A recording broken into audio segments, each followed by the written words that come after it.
I've gone ahead and taken off the starting motor because I wanted to take a look in at this ring gear and see, are the teeth worn? Try and get it to focus in there now. They look really, really good. So I would say that that ring gear was replaced because there's no wear on it at all. You can see the double clutch in behind it there. So it is a live drive. It is a deluxe model. So I can do a bit of cleaning up behind there. The starter, the starter looks very good. You can actually still see a bit of grease. That's actually grease. So someone, you know, had definitely had this out.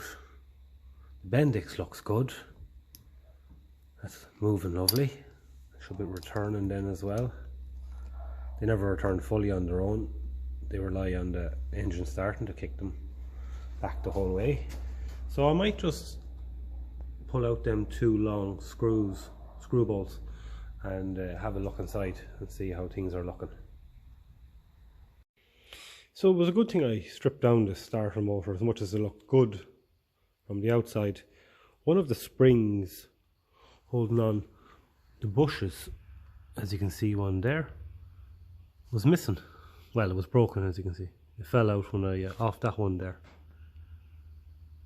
So I'm going to strip the other starter and that commutator as well. I'm after squirting in a bit of WD-40 and it's only after loosening dirt, so I'll give that a good clean out with the air gun. So I'm going to get another one of them springs and I'm going to replace it. So this was actually only working on 3 brushes. Now the brushes themselves don't have a whole lot of meat left on them, but I prefer to use them up first.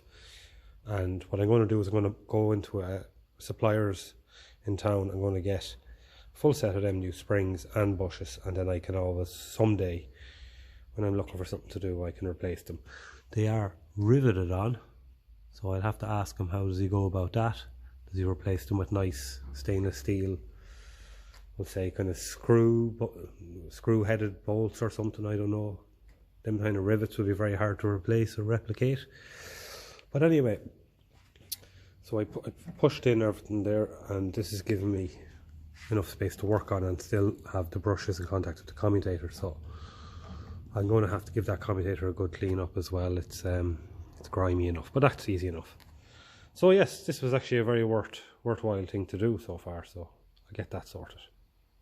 I've taken off this bit of gasket type paper and I'm going to make my own, because this is just, it's a bit crispy and cracked and a lot of dirt on it. So I'm going to look in there now. I'm going to pull out one or two of them brushes and make sure there's plenty of meat on them, and I'm going to give all this a good clean up as well. I'm after taking off this brush cover. I'll give that a bit of a clean up. I'm left with this. This is paper. I usually make these myself out of gasket paper. This is a little bit dirty, so I'm going to just clean that down with a plastic, kind of a bristled brush, and carefully take it off. And if I damage it, I don't really mind, because I prefer to make my own one.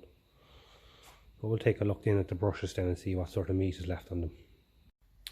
I'm just going to take out a spring out of this starting motor now and see about fitting it onto the other starting motor. I'm fairly sure they're identical. And that is the little spring there that I need. I didn't actually need to take out them long screws. So I'm going to take him out and I'm going to fit him onto the other one. That is the lad there that I need. This is a good strong one. Very little corrosion on it at all. Nice and clean. And that is the place where it's needed. That little,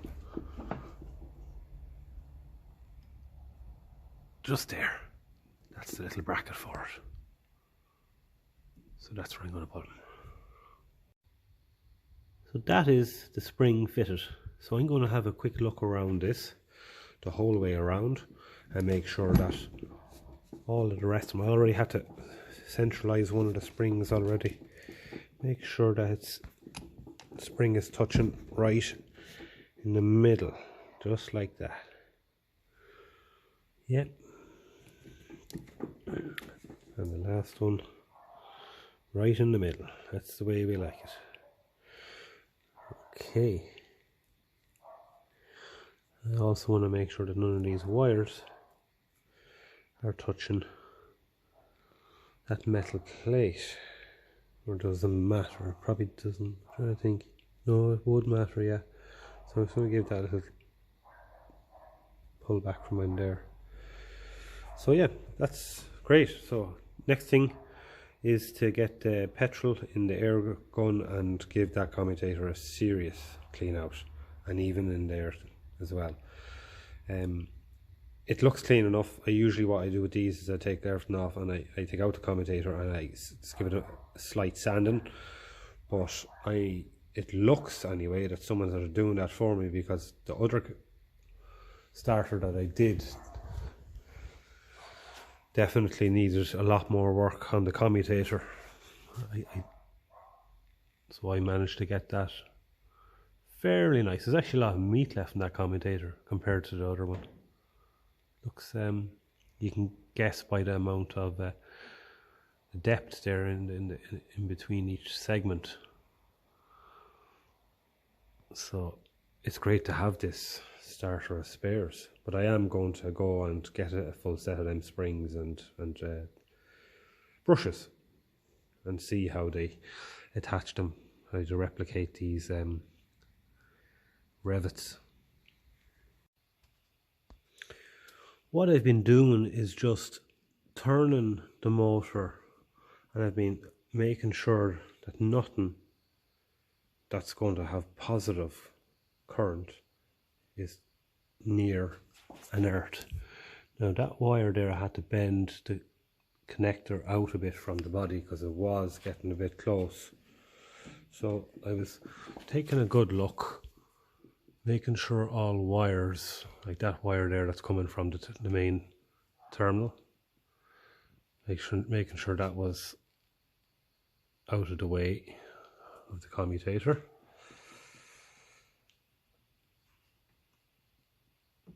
And then I'd spin it over to the next hole and make sure again that things were looking good. Again, the spring here is nearly in the middle between the two, so you can just want to be fussy, get them nice and centralized, have a look in, make sure that the commutator, when it's not going to go hitting anything. That's all I was doing. And then when you're happy, over to the next one and the same thing. As you can see, that lad there is fairly close. I've bent him out a bit. I might just bend him out a bit more, or I might stick something in behind him there just to make sure that there's nothing going to earth. The commutator in these and the dynamos are always dirty. You don't really have to worry about them. You don't want to go doing a whole lot of cleaning on them. Just the bit that the brushes are in contact with. So I'm going to keep going around this and making sure that things are nice and safe. In other words, away from earthed metal. And then tomorrow then I'm going to just throw it across the battery and make sure it's turned like it used to be. I'm just going to make up a bit of gasket paper, a gasket out of this paper here for this brush cover. So I'm going to cut it to length and to width, and that should seal things up a lot better than what was on it, which is fairly shagged now at this stage of the game. So this is the bit of gasket that I've made. I was a little bit short, so I just put on a little bit extra there, and I used some Indian head then just to get it to stick. I've gone a bit longer than I need to be, but I can tidy it up with a sharp knife. So that's a back in one piece. I greased that bushing in there, sticking out there. You just have to cut off that extra bit of gasket paper. And to be honest, there wasn't enough gasket paper on it beforehand, and dirt was going straight down into the starting motor. So what I'm going to do tomorrow is give this a bit of a clean up in there. But I'm very happy with the ring gear, and I'm very happy to get that sorted with the spring. That definitely will mean our starting motor will be firing on all buttons, as they say.